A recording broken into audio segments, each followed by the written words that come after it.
Hey everybody, thanks for tuning in to a new episode of It's Only Embarrassing If You're Embarrassed podcast. My name is Madison and I'm so happy you're here today. I have taken about a month, probably a month and a half off the podcast, really just trying to realign where I want to focus the podcast. And I've learned really where I want to focus the podcast is still talking about mental health and addiction, but really with my focus being talking about faith. So this we are going to refer to as Season 2, Episode 1, which is going to be my journey to Jesus.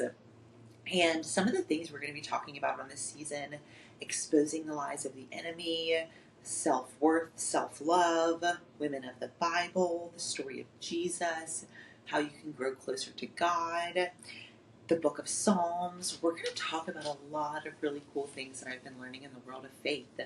But today I actually have a couple pages of notes because I want to share with you guys my journey to Jesus, and I want to get really candid about how hard it was for me to get to the point where I had a good relationship, that I had faith, that I had all these things that I actually needed.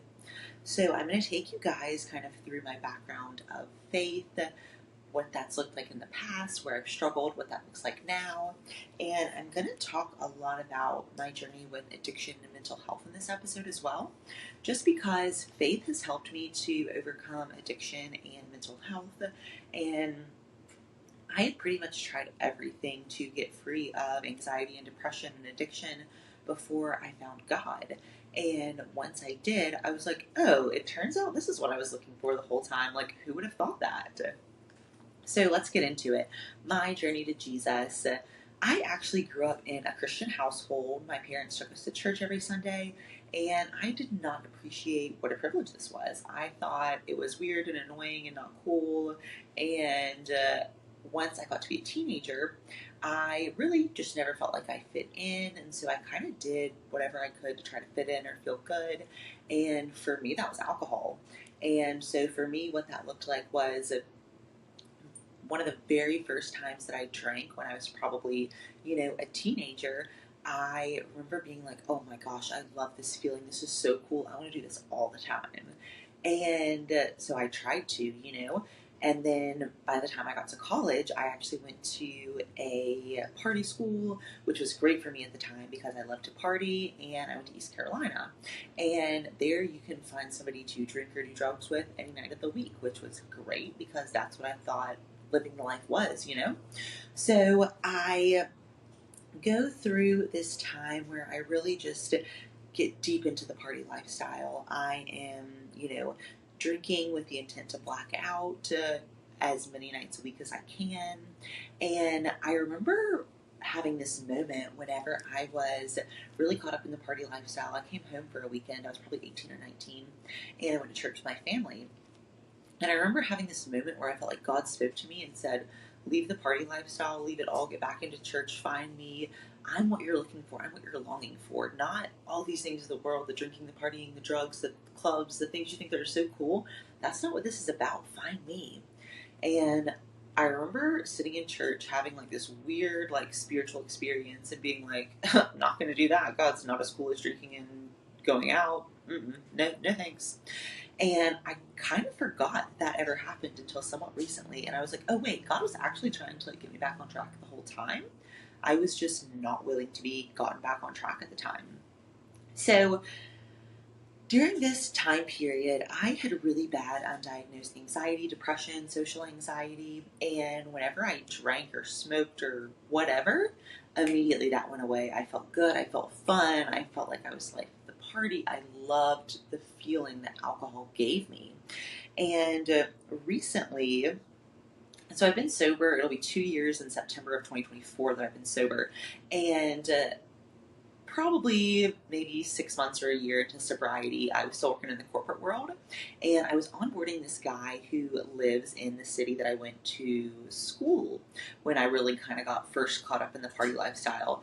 And I was talking to him. He was very much in the party lifestyle at this time. So he's telling me about the places he likes to go. I'm like, oh yeah, do they still have this bar, this bar, this bar? I'm like naming off all the places that I used to go. And I realized in this moment, probably 6 months or a year into recovery, that at that point in my life, I had a bar for any night of the week. Like, I literally rattled off Monday was mug nights, Tuesday was dollar anything at Halfway, Wednesday was $5 pitchers and burgers at this place that did trivia. Thursday there was dollar bottles. Friday it's like I was listing off the bars I would go to and the drink specials, and like I still knew them like that. And I hadn't lived there in a decade, like that is what addiction is like. You're just so caught up in it. That's all you think about is just the next drink, the next drug, the next fun time, whatever that looks like. And so I really just lived like that all through college.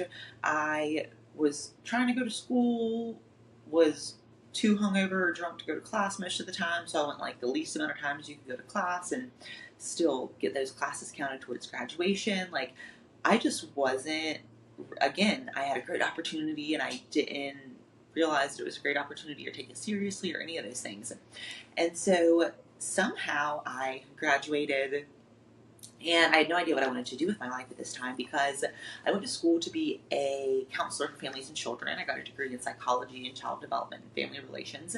And I got a internship at this place called the Real Crisis Center, probably like a year before I graduated. And it was all the suicide hotlines, teen helplines, veteran crisis lines. And I realized a little bit too late that I could not, in fact, talk to people who wanted to kill themselves all day long and have a normal life. So here I am with this degree that I'm getting that I don't really know what to do with. So I'm like, here's what I'm going to do. I'm going to take like a month off. I'm just going to party. I'm going to do all the things. I'm going to travel. And then I'm going to figure out what I want to do. So I do that. And during this whole time period, like, I never really had a relationship with God. I never had faith. If I prayed, it was only hangover prayers. And I'm going to tell you what I mean by hangover prayer. The hangover prayer is this. It's when you are so, like, drunk or hungover that you feel like you're going to die. And you're like, hey, God, just get rid of this hangover for me and I'll never drink again. Knowing full well you're definitely going to drink again that night. Like, that was my only experience with faith, religion, God, anything at the time. It was just, if I got into a bad situation, I wanted God to get me out of it, and if he didn't, then, no point in praying. And that's really how I viewed religion, faith, all of that at this time. And so I have no connection with God. I only surround myself with people who like to drink and smoke and do drugs and party, because if you don't want to do that, I don't think you're cool, I don't think you're fun, I don't want to hang out with you, right? And so I, during this time period, get married really young. I started dating this guy when I was probably 18. We get married when I'm probably 22, 23. And during this time period, like, he also was very caught up in the party lifestyle. And I liked that about him. Like, I wanted to be with somebody who also would, like, want to go out and get drunk on a random Tuesday just because. And, like, that's not super stable relationship thing you should be doing. And during this marriage relationship, there was a lot of arguing, a lot of raised voices, a lot of disagreements. We didn't really have much in common. We didn't agree on things. Half the time, it didn't really seem like we liked each other. And we both, drank a lot during this period. We both smoked a lot of weed during this period. And it really got to the point that I was pretty much drinking and smoking just every single day. I was living in this really bad state of undiagnosed anxiety, depression, chaos, dysfunction, and I didn't know what to do about it. So I was just self-medicating through alcohol, through smoking, through whatever I could get my hands on. Anything that I could do to just numb some of that pain for a minute, I would do it. And then probably, maybe you will say 2019 or so, I am at the gym. And at this time, I used to go to the gym. And I would run on the treadmill and I would watch reruns of the Kardashians, like the old school ones where Scott Disick's like shoving $100 bills down people's throats, And I thought that was like the best, right? So I go to the gym one morning and the Kardashians are not on, and there is this woman preacher on named Joyce Meyer. And I'm like, ugh, the audacity, right? I gotta look at this woman instead of the Kardashians. So Joyce speaks during this thing about this period of being in the wilderness. And this period of being in the wilderness is this time where you are feeling like everything is wrong. You're so lost. You don't understand. You don't know where God is, if there is a God. You don't know how to get to him. Like, you're just so lost and confused and lonely. And she talks about how this is a period that a lot of people in the Bible go through, a lot of people in life go through. And it's a really great opportunity where you can use that time to draw closer and grow closer with God. This amazing sermon, right? And I get off the treadmill, I leave the gym, I'm like, that was weird. Hope the Kardashians are on tomorrow. And then all of a sudden, Joy starts popping up like podcasts, Facebook, Instagram, like all these things. And I'm like, that's weird. And every time she pops up, it's this literal godsend message that I needed to hear in that moment. And so I start to kind of like experiment with faith a little bit more. I start to pray. I start to listen to Joyce. And then in 2020, like most people's, my life unraveled. And so in 2020, my dad got diagnosed with lung cancer. It was actually the third time he's had cancer. And he was going through chemo, radiation. I was at a really bad point in my marriage. And then I get COVID. And I unknowingly give COVID to my entire family. And my dad, who had been going through chemo and radiation, ended up pretty much immediately being put in ICU, put on a ventilator, sedated for about a month. And during that time period, I got so incredibly anxious and depressed. I couldn't function. I couldn't eat. I couldn't sleep. I couldn't think. I couldn't work. I couldn't conversate with people because I was so overcome with this guilt and shame and anger and pain. And I was praying harder than I'd ever prayed. Like, God, please save my dad. Like, all these things, right? And my dad died, and God didn't save him. And I remember being pretty high at my dad's funeral. That was in a church, being like, I'll never come back into a church. I'll never pray to God, because if there is a God, he has never done anything to help me. I don't want anything to do with him. And like, if it wasn't for my dad's funeral, I wouldn't even be in this stupid church. Like, that is where I'm at, right? I'm incredibly depressed. I'm incredibly anxious. And I'm starting to have really bad suicidal thoughts. I start to have thoughts like, he shouldn't have died, you should have died, he didn't deserve to die, you did. And I start to believe these thoughts, right? Because they happened for so long. And now that I'm on this faith journey, I can look back and I can identify that Satan puts you in positions and puts thoughts into your mind to make you have those things. Suicidal thoughts, depressed thoughts, anxious thoughts. Those aren't from God. Those are from Satan. Those are literally Satan trying to attack and trying to destroy your life. So if you're having those thoughts right now, no, it's just an attack from the enemy. Those things aren't true. They're not true about you. They're not true about your life. And it's an awesome opportunity to just draw close to God, which is not what I did during this time. During this time, I remember about this time, somebody gave me a Xanax for the first time. And so at this point, I've been drinking and smoking weed every day. And I get to a point where I'm in so much pain, the alcohol isn't working anymore. So I'm like, I know what I'll do. Somebody had given me a Xanax during this time period. And I remember, like, I'd never taken a Xanax before. I'd never taken any sort of medication for mental health up until this point. And I remember just being like, this is the best day. Like, this is so much fun. I want to do this every day. Me on probably Xanax, weed, and alcohol all mixed together. I'm like, this is great. So I start to, kind of get a few other addictions. I end up getting addicted to Adderall, to Xanax. I'm already addicted to alcohol and weed. And I start to experiment with shrooms. And I'm literally doing anything that I can to just try to escape this anxiety, this depression, this numbness, this pain, all these things that I'm experiencing. And during this time, my marriage unravels. I end up going through a really messy divorce that takes about 1.5 years to get settled. And the company I work for also gets sold, and so I'm having to get a new job. All these things happen within like a few months of each other. Y'all, I'm spiraling. Like, I can't function at this point without starting the day with an Adderall and a Xanax, just to literally function and feel alive. And at this point, I want to clarify, I'm not being prescribed Adderall and Xanax. At this point, I'm at a point where I am speed dating therapists and psychiatrists because I hate God and I'm really in the world. And I'm like, maybe this therapy thing will work. So I give therapy a try. It doesn't work for me, neither does psychiatry, because the beginning when I'm doing therapy and seeing psychiatrists, I'm lying to all of them. I'm not telling them about how I'm struggling with addiction because I don't realize. I just think I need Adderall and Xanax to survive. Nobody will prescribe it to me, so I'm going to get it myself. And I don't realize that I'm self-medicating with alcohol or weed. I just thought, everybody drinks, everybody smokes. It is what it is. Like, I had no idea I was living in this terrible state of depression, anxiety, addiction, and I just couldn't see the forest from the trees to even figure out how to start getting out of it. So I'm speed dating therapist, psychiatrist. I'm trying to get Adderall and Xanax prescriptions. No one will give it to me because I should not have ever been taking it because I have a very addictive personality. And people with addictive personalities generally aren't even prescribed that entire class of drug because it is something that is very addictive for people with addictive personalities like myself. So I during this time have no awareness of the fact that I'm self-medicating, that I'm living in addiction, that I am severely depressed. I do get on some medication for anxiety and depression and nightmares during this time. During this time, I'm having really bad reoccurring nightmares of having to speak at my dad's funeral. And then when I wasn't having those nightmares, I was having dreams where he was alive. And then I was having to wake up and remind myself that he was dead again.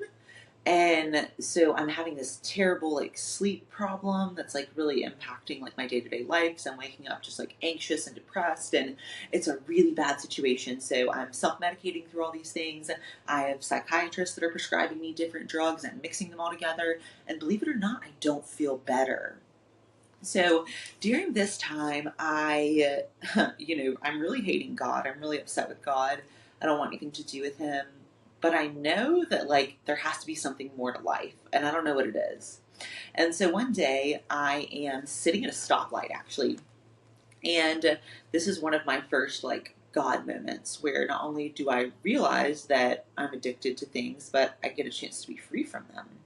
And so, let me back up and actually tell one more story first. So, right before this incident, let's say maybe a couple months before, I am listening to a speaker, and he's talking about how anytime you drink or do drugs, it's to celebrate or to medicate. And immediately he says this, I'm on the defense. I'm pissed, right? Because if this guy's right, I haven't had anything to celebrate in a while. And if this guy's right, I'm literally medicating through alcohol and drugs every single day. And I don't want that to be right. I don't want that to be my reality. I'm not ready to come to terms with that. So I kind of smush those feelings to the bottom, right? I go out and I get really drunk that night and pretend like that never happened because I'm not ready for that accountability. And then, a couple months later, this whole time period's real fuzzy, A couple months later, I'm listening to this guy talk about how, if you medicate, if you're drinking or do drugs, it's to medicate or to celebrate. And then I am a couple months later sitting at a stoplight, and during this point I think it's starting to be slowly revealed to me that I am addicted to some of these things. And so I'm sitting at a stoplight, and I have $90 in my center console that I'm about to use to go buy Adderall and Xanax. And I'm sitting at the stoplight, and there's this homeless woman that has this sign that she's a single mom, she needs money for her kids, and y'all, my heart is broken. During this entire time period, I have one good quality, which is that I really have a heart to help people that are hurting, to help people that are less fortunate, to do anything that I can to help somebody who's in a situation that I could do something to better, And so I'm sitting at the stoplight man, I wish I had something to give to this woman. And it's almost like this God that I didn't think existed, and if he did exist, I was really mad at, appeared, not physically, but it was almost kind of his spirit was there, and it was he was give the woman the money in your center console. And I was like, no. First of all, I don't even know if you exist. Second of all, I don't know why we're having this conversation. Third of all, that's drug money. It's already spoken for. No. So I started to have this debate with this God that I don't think exists, sitting at this stoplight, about whether or not I'm going to give this homeless woman my drug money. And so finally I give the woman my money, all of it. And she is very gracious, very thankful. I'm probably pretty rude to her because I didn't want to give her the money to begin with. I pull off this stop sign, and I'm pissed because I'm great, now I got to go back to the ATM. I got to get more money out. Then I got to go buy my drugs. At this point, I'm addicted to alcohol too, so I probably also had to go by the ABC store, buy wine. It's a lot of energy to be addicted, not in a good way. You spend so much time and energy and money just going from one place to the next to make sure that you have enough of what you think you need to get through that day, and it's not a good place to be. And so I get up probably 2 blocks away, and I don't know how to describe it other than the addiction and the need to go get that Adderall and Xanax went away. And I never needed it again. I've never taken it since, and I don't know how to describe what happened in that moment other than just God showing up and showing me that I am addicted to things, and he can help me with those, but I have to get right with him. So I have this incredibly profound moment. I'm like, that was crazy, but I guess God's real now. Okay. And it turns out maybe he doesn't help me. Maybe he doesn't hate me. Maybe he like wants to help me a little bit. Shocker. Okay. So at this point, I'm listening to Lala Kent's podcast. And so at this point, I'm like, yeah, I think I'm pretty addicted to I think I was addicted to Adderall and Xanax and weed and probably alcohol too. But I don't know, everybody drinks, it's hard to tell, So I'm listening to Lala Kent's podcast, and she's talking about how she is an alcoholic, she's an AA, all these things. And I was shocked because I didn't realize that somebody that my age could be an alcoholic. I didn't realize somebody in their 20s or 30s could be an alcoholic. I thought you had to be 60 and be homeless living on the streets to be considered an alcoholic. I didn't know about functioning alcoholics. I didn't know about any of it. And the truth is, at this time, I was a functioning alcoholic. I was a functioning pill addict. I was a functioning everything. I was doing just enough. I was throwing myself into work. I was traveling every time that I could to escape this life that I was so miserable in. I was doing all these things to escape. And Lala talks about how, she found AA, she found God, her life gets better. I'm like, that's crazy. I cannot believe you can be my age and be an alcoholic. But also, every story she just told, I relate to. So, I think I might be an alcoholic. Huh. And so, despite the fact that I've been living like this, I don't realize I'm an alcoholic. I just think I like to party, or I justify it, or whatever. And now I'm having this convicting moment where I hear this woman in her 30s talk about how she was an alcoholic all of her 20s, and I'm like, oh my gosh, it's me. And so I decide I am going to quit drinking. So I tell my mom, my sister, my best friend, my boyfriend, I'm like, hey, here's the dealio. I'm going to quit drinking. But at the time, me and my boyfriend had a trip planned to Austin, Texas. He had a work conference. And if you guys know anything about working in the corporate world, a work conference just means there's a million open bars and networking. So I'm like, I'm going to go to this conference. I'm going to get real drunk for a few days. I'm going to come back and then I'm going to get sober. So I do. I leave, I come back, and I get sober. And y'all, I go through the worst, most intense withdrawals. At this point, I don't know about AA. I don't know about treatment, rehab, detox. I don't know about any of it. I just know that I have a problem and I am strong-willed and I can do anything to take care of myself, and I'm quitting, and that's that. And I'm going to make my life better. So over the next couple months, I get really depressed. I have to get back on antidepressants. I try to take these alcohol craving pills that make me super ill. I try everything to not drink. And y'all, I'm thinking about alcohol all the time. All I want to do is drink. It's so hard for me to quit drinking. I cannot be around alcohol. I can't have it in my house. I get rid of everything. It was such a hard time. And so at this point, since I've come to terms with my addiction, I have a therapist that I'm honest with, and I say, hey, I quit drinking. I've been having these really bad withdrawals. I've tried all these things. Nothing has helped. And she's like, oh, well, let's talk about this a little bit more. So I tell her a little bit about, kind of my history with drinking and drug use and different things like that. And she's like, okay, I really think that you should give AA a try. Y'all, I'm offended. I'm like, oh, my therapist thinks that I need AA. There's something wrong with me, obviously, because, she wouldn't suggest I need to go to AA if there wasn't something wrong with me. So me and my therapist, we go back and forth, a couple sessions. She's like, have you been to AA? I'm like, no. She's like, are you still miserable? I'm like, yeah. She's like, you should give it a try. I'm like, maybe. But really, I have no intention to go. So for about 4 months, I am what we refer to in AA as a dry drunk. So I'm not drinking, but I'm more miserable than I was when I was at the peak of my addiction. And so at this point, I am pissed because I thought if I gave up alcohol, my life would just magically get better. And now I've given up alcohol. I'm more depressed. I'm more anxious. Nothing's getting better. And I can't figure out why. And so one day on a Wednesday, that's how bad of a drinking problem I have. This isn't a holiday or my birthday. It's just a Wednesday. I had a work function I was supposed to go to. At this point, I'm working in the corporate world. And I have a role where I have to host a lot of dinners, celebrations, Christmas parties, different things like that. So there was a work dinner I was supposed to be at that I knew would have an open bar. And I have maybe a second good quality is I pretty much can't lie. I pretty much always just say what's on my mind, even if it's not probably the right thing to say. So I go to my boss, and at this point, I've told a couple people I work with that I quit drinking, but I haven't really said anything about why. I more just did this because I didn't want people to be like offering me drinks or, different things like that. So a couple people that I would normally drink with, if I was traveling for work or work functions, I'd say, hey, like I'm actually not drinking now. They probably thought I was pregnant. Who knows? So I go to my boss and I'm like, hey, here's the deal, you know how I told you I quit drinking? I actually quit drinking because I have a problem and I can't go to this dinner tonight because I'm going to have 18 vodka sodas and ruin my life.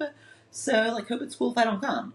And he's like, yeah, you shouldn't come. That isn't, we'll see you tomorrow. I'm like, cool. So I leave and I'm overcome with so much shame and anger and guilt and pain because I'm like, how embarrassing. I have no self-control. I'm an alcoholic. I'm only 30 at this point. I have so much shame and anger and guilt and pain and I have no idea what to do with it all. So this is definitely a God moment. That night, somehow, I end up at an AA meeting. I somehow end up finding an AA meeting. It's right after work. I'm angry driving in my car there because I don't want to have to go to AA because I think that if I need something like AA, there's something wrong with me that I couldn't fix myself. Not realizing that there are a lot of things in life you're never supposed to fix on your own. You're supposed to fix with the help and support of others who understand it and get it and have been there. And I don't get any of that. So I'm just angry driving to AA, So I get to AA and I'm sitting in the car, and at this point, y'all, I still really don't have a relationship with God. I've had, these kind of couple spiritual experiences, but I'm not committed to a relationship with God. So I'm sitting there in the car, 5:58, and the meeting starts at 6, and I'm like, this is how I pray, y'all. This is real. I have my eyes open the whole night. I'm like, hey, God, hello up there. It's me. I think you might be listening to this, and if you are, I'm here. I'm at this AA meeting, and I don't want to go, but I think I'm supposed to be here, and that I don't learn things the easy way. So if I'm supposed to be here, please send me the clearest sign this is where I'm supposed to be. So I know, because I don't get things the easy way. And I say this prayer. I go into the meeting. I'm sitting in the back row. I'm I could leave. I could leave before the meeting starts. Nobody would even know that I almost needed AA, or I was almost one of those AA people. And then the meeting starts, and I'm like, it's more of a scene to leave than stay. I'm gonna stay. So I sit in this meeting, and y'all, I sit in the back row and cry the whole meeting because every share that was shared that night, I needed to hear. Every person that shared, they told my story in some form or capacity, and it was the first time I'd ever been somewhere where I felt like I was understood by every single person in that room, and I understood every person in that room. And y'all, there is nobody who looks like me in this room. First of all, I'm the youngest person in there. There are nobody in here looks like they belong in AA. They all just look like normal people, and this is so weird. Also, the other thing that caught me really off guard about this AA meeting is I realized that a lot of these people are friends and chit-chatting amongst themselves, and I'm like, how are y'all happy? We're here because we're freaking addicted to alcohol. How are you not miserable being here? So I'm having just this, it's the wildest experience, y'all. And about halfway through, I realized okay, so all these people have my story. All these people have been addicted like I have. All these people have struggled with the same things I have. But they're happy and I'm not, and why? And I don't know what these people do to get their happiness, but I want that. And by the end of the meeting, I realized the thing that they have that I don't have is faith. Every single person that shared about how their life has changed, they talked about how God changed their life, how having a higher power made things miraculous for them, how prayer and meditation with God just unlocked these crazy avenues in their life that allowed them to have so much healing and just be free of so many things. And I'm like, okay, if that's it, I've tried alcohol, drugs, therapy, psychiatry, everything of the world, none of that worked. So if these people are here with my story and all they have that I don't have is God, I'm gonna get that, right? So at this point, and I think a lot of times you have to be really desperate before you really find God. And at this point, I'm so desperate. Like I said, I've tried everything. I've tried everything the world tells you have to have. I've tried the marriage and the nice house and the corporate job and all these things, and none of them made me happy, and I couldn't figure out why. And it was because I didn't have God. And so I leave.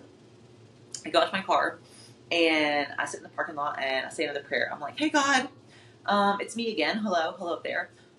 I get it. I asked for a sign, you sent it, and, thank you. And, here's the dealio. I want to go all in and give my life to you and like have what those people in that meeting had. And like, I don't know how to get it, but like, I know it starts with you. So like, I've said before, like, I want to have a relationship with you. I want to go all in with you. Like, we both know I didn't mean it, but like, I mean it this time. Like, help me, God, save me, God. Like, I don't know what I'm doing, but like, I think you're the answer, and like, I need you. And I say just this crazy, miraculous prayer sitting in the parking lot of my first AA meeting, and I just things start to be revealed to me. Like, okay, first step, I need to get an AA book. I need to get a Bible. At this point, I don't own a Bible because remember, I hated God. So anything that I had that reminded me of God, I threw out a long time ago. So I get an AA book. The entire book is my story, just told by other people. I get a Bible. I start reading the Bible every day. I start listening to Joyce Meyer's podcast. I start to get involved in the AA community. I start to make friends that are also in recovery that can relate to what I'm doing. I start to build good habits, build good relationships. I get into relationship with my boyfriend where we're really stable. It's the first time that I've had a stable, happy relationship in my life. All of these things start to change the moment that I went to that meeting and gave my life to God. And I want to clarify, it wasn't perfect. Like, things started to miraculously change and things miraculously got better, but it wasn't perfect and it wasn't overnight. I remember the first 6 months I was sober. I would literally go to AA meetings, and half the meeting I would be thinking about how much I wanted to drink or how much I'd rather be at a bar than this stupid meeting. But I just knew there was something about the power of these AA meetings. So like, if I went, I wasn't going to drink that day. And I mean, y'all, let's be really transparent. I've had days where I've had to go to 2 meetings a day to stay sober. I've had times where I've been so overcome with like anxiety, depression, and guilt that like it seemed like drinking was so much easier than going to an AA meeting. Like, but AA is more about, it's about doing the things to keep yourself sober than it is about trying to stay sober on your own. So there's the 12 steps. There is, making amends. There is, giving your life over to God. There's all these things that happen in AA that just allow you to have this profound relationship with God, with yourself, with others, and to really just be able to miraculously change your life. And so I have had, honestly, just so many cool God moments. I've met so many amazing people. And I can honestly say it's all thanks to God, my relationship with Him. And so I wanted to really just get in depth because I think it's really easy to listen to somebody talk about how great God is. And you're like, yeah, well, what have you been through, And I think it's also easy to hear people talk about God who have been brought up in the church and who have always loved God. But hearing it from somebody who hasn't always loved God, who hasn't done things right, who got married and divorced and addicted in their 20s, like, y'all, I did it all the wrong way, and now that I'm sitting here with God, things are starting to go right for me. And so I really just wanted to share just my journey to Jesus with you guys. So I really hope y'all enjoyed this episode. I'm going to do a lot of solo episodes. I'm going to do episodes every Monday, and then I'm going to have some guests on as well. I have some actually amazing women that I know in the recovery community that I want to have come on and to tell their stories. So we'll definitely be talking a lot more about recovery and mental health and addiction and faith and Jesus and all the things this season. So I hope you guys enjoyed this episode. If this resonated with you or you thought it resonated with maybe a friend, your mom, whoever, please share. And as always, happy healing.